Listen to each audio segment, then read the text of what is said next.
मेहमान को अच्छे अल्फाज के साथ वेलकम करना हर मेज़बान का फ़र्ज़ होता है। और आज चूँकि इंग्लिश का दौर है तो क्यों ना हम सीख लें इंग्लिश में मेहमान को कैसे वेलकम किया जाता है और मेहमान के साथ ओवरऑल इंग्लिश में बातचीत कैसे की जाती है। तो आए दोस्तों, सीखते हैं कुछ ऐसे इंग्लिश फ़िक्रात जिनसे आप बआसानी अपने मेहमान के साथ इंग्लिश में बात कर सकेंगे। हमारे साथ यूं ही लगातार इंग्लिश सीखने के लिए हमारे चैनल को कर दीजिए सब्सक्राइब, साथ में बेल आइकन को भी प्रेस कर दें ताकि आपको हमारी इंपॉर्टेंट वीडियोस के नोटिफिकेशन फौरी मिलते रहें। दोस्तों, इस सबक के नोट्स आप वीडियो के नीचे दिए गए लिंक के ज़रिए हासिल कर सकते हैं। तो चलें दोस्तों, हमारे आज के लेसन का आगाज़ करते हैं। दोस्तों, मेहमान के आने से पहले घर में जो सबसे पहले फ़िक्रा यूज़ किया जाता है वो है ये वाला, आज कौन आ रहा है। इसे हम इंग्लिश में कहेंगे who is coming today. Who is coming today मतलब क्या है कि आज हमारे घर में कौन आ रहा है। आगे से आपको ये वाला जवाब मिल सकता है, कुछ मेहमान आ रहे हैं। इसे हम इंग्लिश में कुछ यूँ कहेंगे, some guests are coming home. Some guests are coming home, कुछ मेहमान आ रहे हैं। ठीक है, तो मज़ीद आगे आप उनको बताएंगे कि वो मेहमान कैसे आ रहे हैं, ट्रेन के ज़रिए आ रहे हैं, वैन के ज़रिए आ रहे हैं या बस के ज़रिए आ रहे हैं। ठीक है, तो आप कहेंगे they are coming by train. ठीक है, यहाँ पर अगर बस की बात हो जाए, ट्रेन की हो या वैन की हो, तो यहाँ पर आप मेंशन कर देंगे बाय ट्रेन, बाय बस या बाय वैन। ठीक है, आपको इंतज़ार करवाने के लिए माजरत। मेहमानों ने अगर आपको काफ़ी ज़्यादा इंतज़ार करवाया तो मेहमान आते ही आपसे ये वाला फ़िक्रा ज़रूर बोलेंगे, sorry for keeping you waiting. Sorry for keeping you waiting. इसकी जगह पे एक और सेंटेंस भी यूज़ हो सकता है, sorry for a little inconvenience. Sorry for a little inconvenience, थोड़ी सी जो तकलीफ़ आपको हुई है उसके लिए माजरत। ठीक है, उसके बाद जब आप मेहमानों से मुलाकात करते हैं तो क्योंकि आप काफ़ी अरसे के बाद मुलाकात कर रहे होते हैं तो आप कहते हैं काफ़ी अरसा हो गया मिले हुए। इसे हम इंग्लिश में कुछ यूँ कहेंगे, लॉन्ग टाइम नो सी। लॉन्ग टाइम नो सी। दोस्तों, ये वाला फ़िक्रा जो है ना उस वक्त इस्तेमाल किया जाता है जब आप किसी शख्स से काफ़ी अरसे के बाद मुलाकात कर रहे हैं। ठीक है, तो उस वक्त आप कहेंगे लॉन्ग टाइम नो सी। आगे देख लेते हैं। जब आपको मेहमानों के बारे में बताया जाता है तो आप बहुत ज़्यादा एक्साइटेड हो जाते हैं। ठीक है, इसे हम इंग्लिश में कहेंगे I am so excited to hear this. I am so excited to hear this. यहाँ पर एक्साइटेड का माना क्या है, पुरजोश होना। उसके बाद आप मेहमान से पूछते हैं कि आपका सफ़र कैसा रहा। इसे हम इंग्लिश में कुछ यूँ कहेंगे, हाउ वॉज योर ट्रैवल।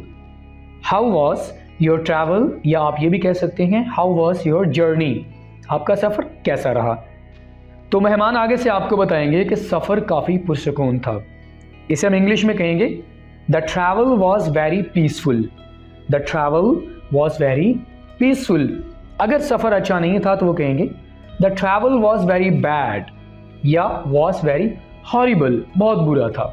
ठीक है, वो कब पहुँचेंगे, आप घर वालों से पूछ रहे हैं कि मेहमान कब पहुँचेंगे। When will they arrive? When will they arrive? दोस्तों, अराइव आप उस वक्त इस्तेमाल करेंगे जब आप किसी की आमद के बारे में बात करना चाहते हैं। तो क्या कहेंगे आप, When will they arrive? आगे से आपको जवाब कुछ यूँ मिलेगा, वो 5 बजे पहुँचेंगे। They will arrive at 5 PM. They will arrive at 5 PM. दोस्तों, यहाँ पर आपने एक चीज़ याद रखनी है, जब भी आप ख़ास टाइम के बारे में बात करना चाहते हैं कि मैं ख़ास टाइम पे ये काम करूँगा, तो उस वक़्त आप यहाँ पर एट का इस्तेमाल करेंगे, at 5 PM, at 7 PM, at 9 PM। ठीक है, they will arrive at 5 PM। मेहमान जब आ जाते हैं तो उसके बाद आप क्या बोलते हैं, देखो वो आ गए हैं। इसे हम इंग्लिश में कहेंगे सी they have come. C they have come. सी का माना क्या होता है, देखो वो आ चुके हैं। उसके बाद आप मेहमानों को कहते हैं कि बराए करम अंदर आ जाएं। इसे हम इंग्लिश में कहेंगे प्लीज़ कम और गेट इन। प्लीज़ कम इन, मेहरबानी से अंदर आ जाएं। आप थक चुके होंगे, आप मेहमानों को ये वाला फ़िक्रा ज़रूर बोलते होंगे। इसे आप इंग्लिश में कहेंगे you must have been tired, you must have been tired. अब दोस्तों यहाँ पर टायर्ड का माना क्या होता है? थका होना। इसकी जगह पे हम ये वाला जो वर्ड है ना ये यूज़ कर सकते हैं, you must have been exhausted, आप थक चुके होंगे। उसके बाद आप मेहमानों को कहते हो कि थोड़ा सा आराम कर लें, please take some rest now, please take some rest now, थोड़ा सा आराम कर लें। उसके बाद आप मेहमानों को ये बताते हैं कि हमने बेचैनी से आपकी आमद का इंतज़ार किया। इसे हम इंग्लिश में कहेंगे we waited anxiously, we waited anxiously for your arrival. यहाँ पर हमने वर्ड यूज़ किया एंक्शसली। एंक्शसली का माना होता है बेचैनी से, बेताबी से किसी चीज़ का इंतज़ार करना। तो हम क्या कहेंगे? We waited anxiously for your arrival, हमने बेचैनी से आपकी आमद का इंतज़ार किया। हम काफ़ी दिनों बाद मिल रहे हैं, we are meeting after a long time. A long time का माना होता है काफ़ी अरसे के बाद या काफ़ी दिनों के बाद, ठीक है। We are meeting after a long time. आओ मेहमानों को कुछ पेश करते हैं, इसे हम इंग्लिश में कहेंगे let us serve something to the guest, let us serve something to the guest. यहाँ पर सर्व का वर्ड यूज़ किया दोस्तों, इसका माना होता है पेश करना, खिदमत करना। खाना पेश किया जा रहा है, the meal is being served, the meal is being served. उसके बाद आप मेहमानों को कहते हैं कि प्लीज़ लीजिए ना। इस लीजिए ना को हम इंग्लिश में कहेंगे please help yourself, please help yourself. मतलब ये है कि आपके सामने खाना पड़ा हुआ है, आप लीजिए ना खुद ब खुद। अच्छा, उसके बाद क्या होता है कि मेहमान आपको कहते हैं कि आप लीजिए पहले, ठीक है। उसके बाद जो मेज़बान है वो कहता है नहीं नहीं पहले आप, फिर उसके बाद हम। अब ये जो पहले आप है दोस्तों, इसे हम इंग्लिश में कहेंगे आफ्टर यू। क्या कहेंगे? आफ्टर यू, कि आप पहले शुरू करें उसके बाद हम खाना खाएंगे। मेहमानों के साथ आप बैठे हुए हैं तो यकदम से आपको किसी ने कॉल कर दी, आप क्या कहते हैं? मैं अभी आता हूँ। इसे हम इंग्लिश में कहेंगे I will be right back, I will be right back. Oh, इसकी क्या ज़रूरत थी? मेज़बान अगर आपके लिए कुछ लेके आए और आगे से मेहमान कहते हैं ओह इसकी क्या ज़रूरत थी, मतलब इसकी ज़रूरत नहीं थी, ठीक है ना, आप कहते हैं ना ये वाला फ़िक्रा। इसे हम इंग्लिश में कुछ यूँ कहेंगे oh you shouldn't have, oh you shouldn't have, oh इसकी क्या ज़रूरत थी। मेहमानों को आपने कुछ पेश कर दिया और उसके बाद आपने कहा ये तो एक छोटी सी चीज़ है, कोई बात नहीं, it's only something small, it's only something small. खाना खाने के बाद मेहमान खाने की तारीफ कर रहे हैं, खाना वाकई मज़ेदार था। इसे इंग्लिश में बोलेंगे the meal was really delicious, the meal was really delicious. Delicious का माना क्या होता है? मज़ेदार, जायकेदार। हमें काफ़ी अच्छा लगा, ठीक है, ये वाला फिक्रा भी यूज़ किया जाता है। We enjoyed it a lot, we enjoyed it a lot. अच्छा, उसके बाद आप मेहमानों से ये वाला सवाल भी करते हो कितने दिन रुकोगे यहाँ पे, ठीक है ना। आप कहते हो ना अपने मेहमानों से ये वाला फिक्रा कि आप यहाँ पर कितने दिन रुकने का प्लान है आपका। इसे हम इंग्लिश में कुछ यूँ कहेंगे how long will you stay here, how long will you stay here. या आप ये भी कह सकते हैं how many days, how many days will you stay here. आगे से आपको जवाब यूँ मिलेगा हम 2 दिन रहेंगे यहाँ पे, we will stay here for 2 days, we will stay here for 2 days। हम आपका शहर देखना चाहेंगे, we would like to see your city, we would like to see your city. ज़रूर, मैं आपको इधर लेके चलता हूँ। मेज़बान ये वाला फिक्रा यूज़ करता है आए मैं आपको लेके चलता हूँ। इसे हम इंग्लिश में यूँ कहेंगे sure I can take you around, sure I can take you around. मेहमान आपका शहर देखने के बाद कहते हैं आपका शहर वाकई प्यारा है, your city is really beautiful, your city is really beautiful. मेरी खुशकिस्मती है, माई प्लेजर। दोस्तों ये वाला फिक्रा आपके लिए समझना बहुत ज़रूरी है। मेहमान ने आपको कुछ दिया तो उसके बाद आप उसका थैंक यू कर रहे हैं, थैंक यू आपने कर दिया। उसके बाद मेहमान आपको कहता है माई प्लेजर, क्या है कि मेरी खुशकिस्मती है, मतलब मुझे अच्छा लगा कि मैंने आपके लिए ये काम किया।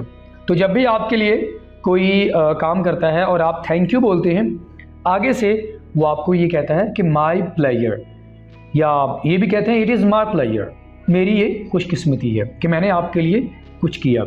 ठीक है, उसके बाद मेहमान कहते हैं ठीक है अब हम चलते हैं। इसे इंग्लिश में यूँ कहेंगे, alright it's time for us to leave now.